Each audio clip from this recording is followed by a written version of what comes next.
Hello, this is the Cobra RM46SPC, which is an 18-inch self-propelled rotary mower. And this is how it arrives in a big strong box like this. So what we're going to do is just to cut the tape, open the box up, take everything out, and I'll show you how to get it ready for mowing your lawns.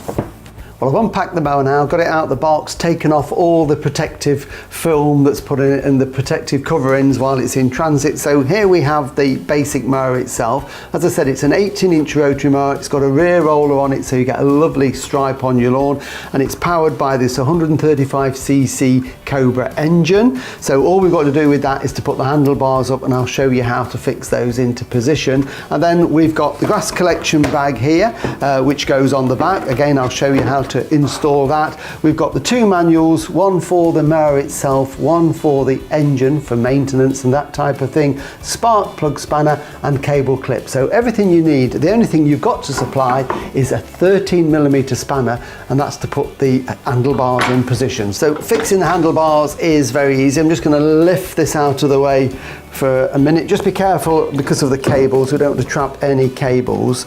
And we can see that this is where they fix on these two sort of mount brackets at the side. So I've already got the nuts and bolts in. So I'm just going to take those off beforehand, and then we can fit the handlebars to it. So they're only finger tight.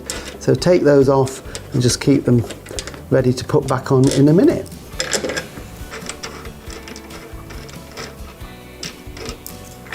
So I'm taking off the nut. There's a spring washer and a flat washer, and the bolt has a square end to it, and it fits into this square hole, so when you put it back in, it locks it firmly into position. So they're all off ready.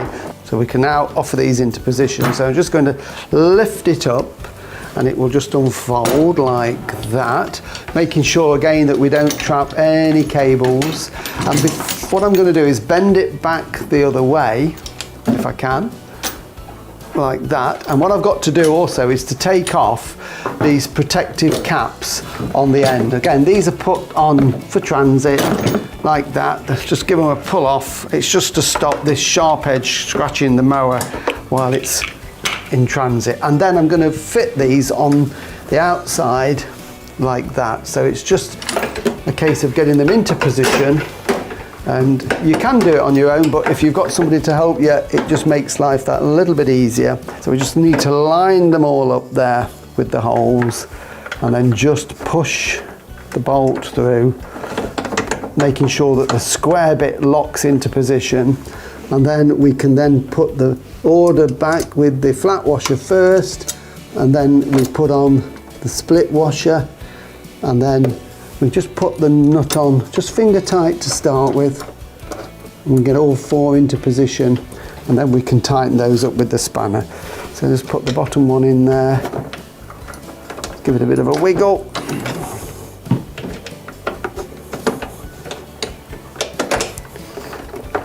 like that. And again, the flat washer, just have to pull it together, split washer, and then we just put the nut on so that everything is just finger tight at this stage, and then do the same on this side here. So just push that into place. You just have to spring them a little bit into position like that, and then flat washer, spring washer, and the nut. And final bolt at the bottom. Just need to just hold that a little bit.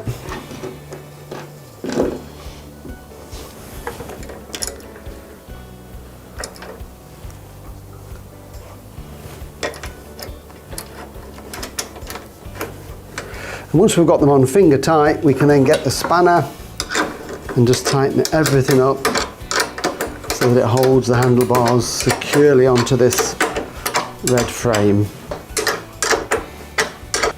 And then the same on this side,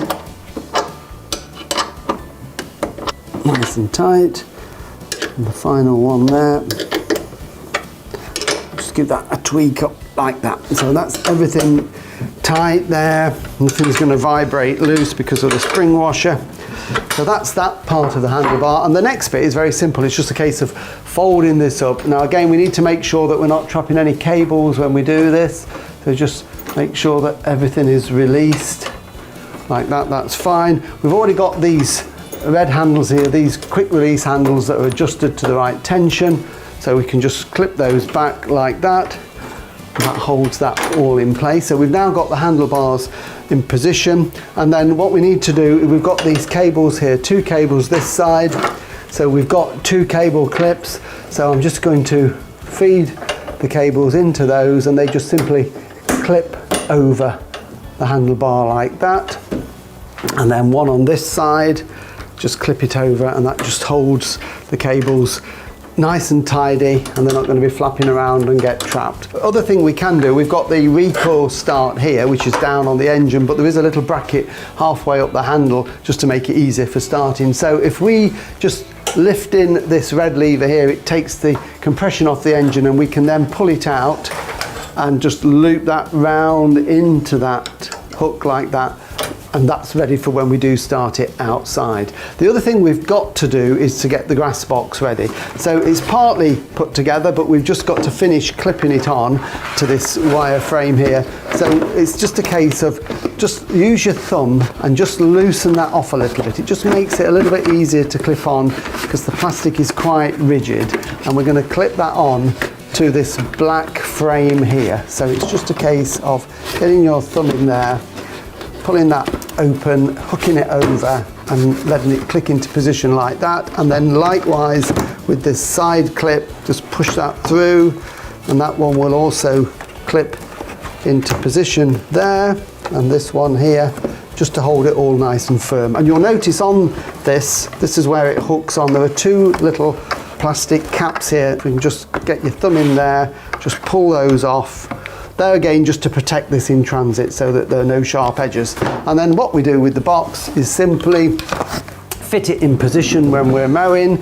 So we lift the flap at the back, and you'll notice there are 2 springs here. This flap is spring loaded there and there. Hook it on top of those like that so it sits nice and firmly, and then release the flap, and that holds it in place. This box has also got a grass indicator on it. This flaps when the engine's running and the air is blowing through and the grass is blowing in. When it stops flapping, it means that the grass box is full and it's time to empty it. So that's a really good indicator. So what we need to do is take it outside, get some petrol and oil in it. Now if you've assembled it on a bench like this, you're probably going to need some help to lift it off because it is quite a heavy mower. What I need to do now is get the oil in and the petrol. So the oil goes in here. This is the oil filler cap, the yellow cap. It says oil on it, so you can't go wrong. And it's also got the dipstick attached there. So something you should do on a regular basis, check the oil when you're mowing every time you get it out, in theory. So this is the oil that is supplied with the mower. So this is the 4-stroke engine oil, and this contains 600 millilitres or 0.6 of a litre, and this engine needs that amount. So the whole bottle is going to go in 600 millilitres. So it's just a case of pouring this in nice and slowly down through the filler cap there.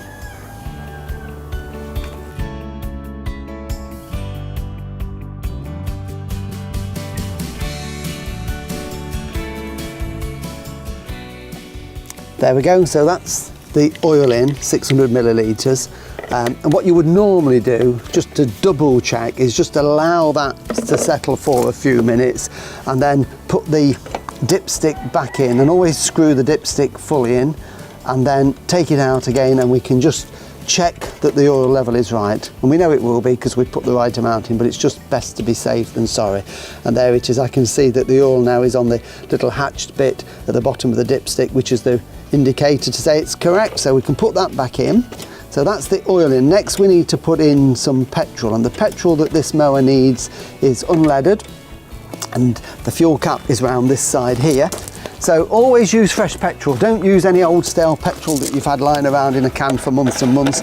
It's not good for the engine, doesn't run smoothly. So nice fresh petrol, and we're just going to put some into the tank there. There we go. So that's it, fueled up now and ready to start. So we'll put it on the lawn and I'll show you how it starts. Before we start the engine, just want to point out the height of cut, and that's this lever here. It's got 6 different height adjustments. When you get it, it will be on the lowest. So before starting the engine at any time, it's always a good idea just to raise the height of cut so that when you do start it, there's less stress on the engine and it's not going to snarl the grass up underneath and make it difficult. So get some clearance there, and that lifts the roller up on the wheels, so it all lifts up in one go. The controls that you need to start it are all at the top here. So we've got this red handle here, this is the brake engine lever. So we need to pull that in to be able to start the engine, and this is also how we stop it. So when we want to stop the engine, we just release it and everything stops. And when the engine is running, this black lever at the back, we can push in and that self-propels the roller and moves the mower forward. And the final thing is here, this is the choke, which we need to use when the engine is cold, as this one is. This is a brand new engine.